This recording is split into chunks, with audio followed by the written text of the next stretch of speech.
everyone and welcome to my YouTube channel. In this tutorial, I will tell you that how to create a drop-down list and how to convert it in a combo box. So first let me tell you that what is a drop-down list. So as you can see, this is a form where I am getting this drop-down arrow along with the text box. So if I'll click upon here, then I'll get multiple options and any of the option I can select out of those. So let's say I have selected May, day I am selecting as 9 and year I am selecting as 2015. So any one option only I am able to select at the moment. So this is known as my drop down list. So the list appears along with my drop down arrow. Whereas if I am able to select more than one option at a time, then I will not call it a drop down list, but I will call it a combo box.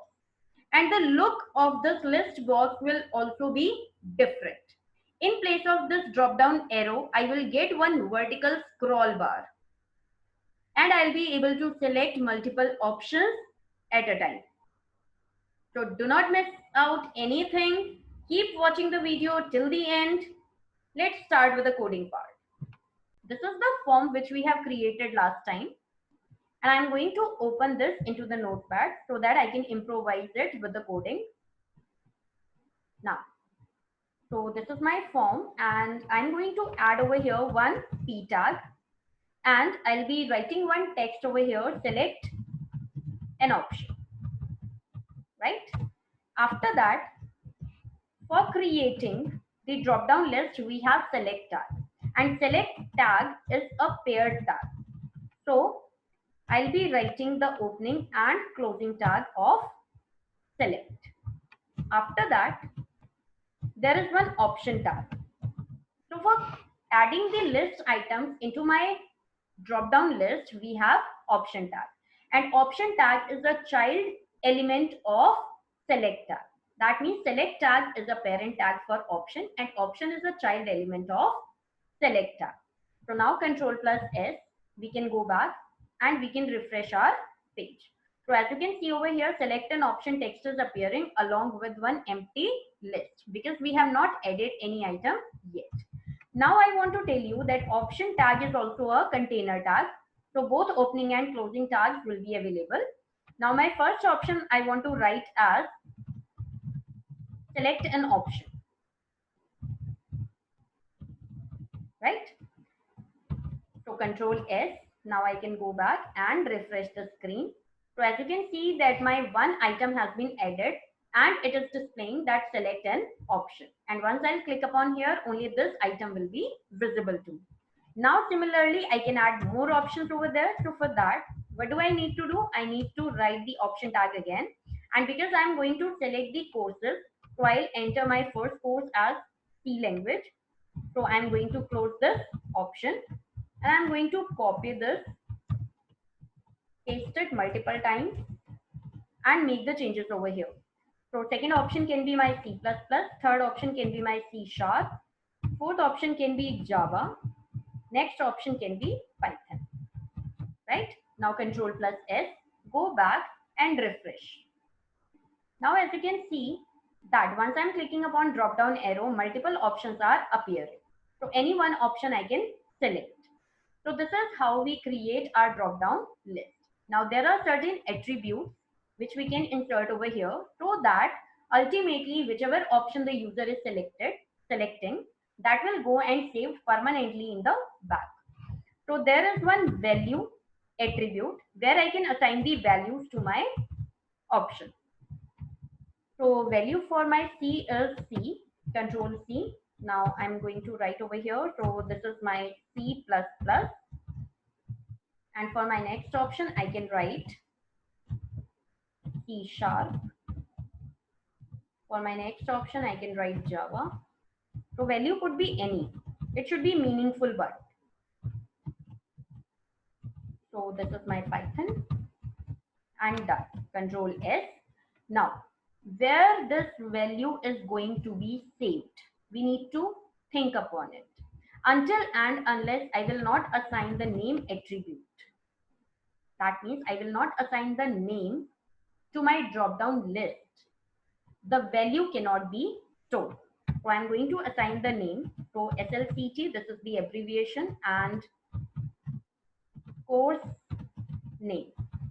So this is the name for my drop down list. So Control S. Now what will happen, that once the user will select any of the option over here, that value will go and stored into SLCT course name dot value once the form will be processed by the processing page.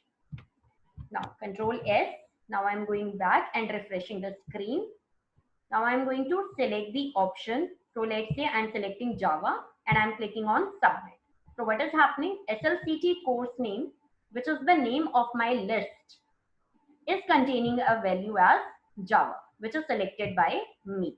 So this is how my drop down list works. Another important part is that once I'm clicking upon here, once I refresh the screen, to select an option which is my first element is the default option, which is visible to me. But in place of that, I want to make this C# as the default option. So I can write over here selected. By writing the selected word over here inside the option tag, what will happen? C# will be visible as a default value in my list. So Control S, go back and refresh. So what is happening? In place of select an option, what is appearing? C#. And rest of the working of the list will remain same. Nothing will get changed. Now, we shall move on. And I told you that I will tell you that how can we convert the list, drop down list into a combo box.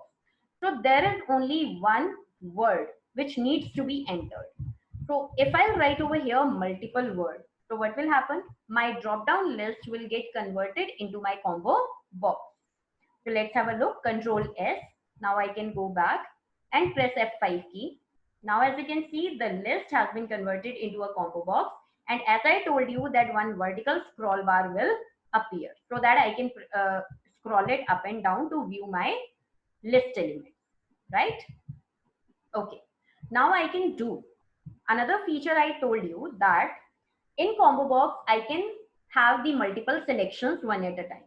So if I am selecting this C, press and hold your control key and select another option, then come down and select another option. That means 3 options are selected by me one at a time. And if I click upon submit, so what will happen? All 3 options will appear into the URL along with the name of my combo box. Select course name is equal to Python. This is my last option. Earlier I selected C# and before that I selected C. So I selected all 3 elements and all 3 elements are submitted once I pressed submit button. So this is how we work upon combo box. One more attribute with respect to combo box is the size of the combo box. As you can see right now that how many elements are visible to you. 4 elements are visible one at a time, whether I scroll it down or up. But one at a time, I am able to see only 4 elements. So this is known as the size of my combo box. But I can change it also. If I want to see 5 elements one at a time in my combo box, so I can assign the value 5 to my size attribute inside the select tab. So press Ctrl plus S, go back and refresh the screen. So what will happen? Now at a time, I am able to see 5 elements, whether I'll scroll it up or down. So this is how we change the size of our combo box. So I guess this is enough for the day. We have learned many things. So thank you for watching my video. Stay safe, stay happy.